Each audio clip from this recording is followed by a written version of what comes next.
पहलगाम હુમલો પાકનો ઇન્સાનિયત કાશ્મીરિયત પર પ્રહાર પીએમ મોદી વડાપ્રધાન નરેન્દ્ર મોદીએ ચિનાબ નદી પર બનેલા વિશ્વના સૌથી ઊંચા રેલવે બ્રિજ અને દેશના પ્રથમ કેબલ સ્ટે અંજી બ્રિજનું ઉદ્ઘાટન કર્યું હતું। સાથે જ આ પુલ પર મોદીએ વંદે ભારત એક્સપ્રેસ ટ્રેનને લીલી ઝંડી આપી હતી। પહલગામ આતંકી હુમલા બાદ મોદી પ્રથમ વખત જમ્મુ કાશ્મીર પહોંચ્યા હતા અને પાકિસ્તાનને આતંકવાદ મુદ્દે આડે હાથ લીધું હતું।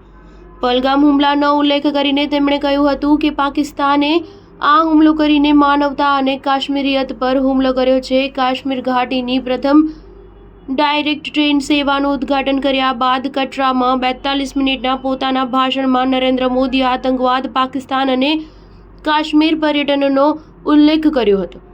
તેમણે કહ્યું હતું કે આપણો પાડોશી દેશ માનવતા, સામાજિક એકતા અને આર્થિક સમૃદ્ધિનો વિરોધી છે। એટલું જ નહીં, પાકિસ્તાન ગરીબોની રોજીરોટીનો પણ વિરોધી છે।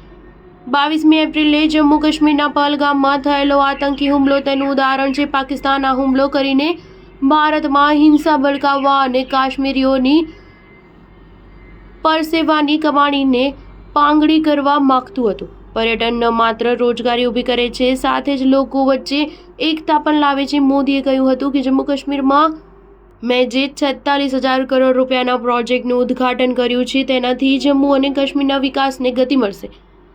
વૈષ્ણોદેવીના યાત્રાળુઓ માટેના બેઝ કેમ્પ કટરામાં વિશાળ રેલીને સંબોધતા મોદીએ પાકિસ્તાનને ઘેર્યું હતું અને કહ્યું હતું કે પાકિસ્તાને પહલગામમાં હુમલો કરીને ઇન્સાનિયત અને કાશ્મીરિયત પર હુમલો કર્યો હતો।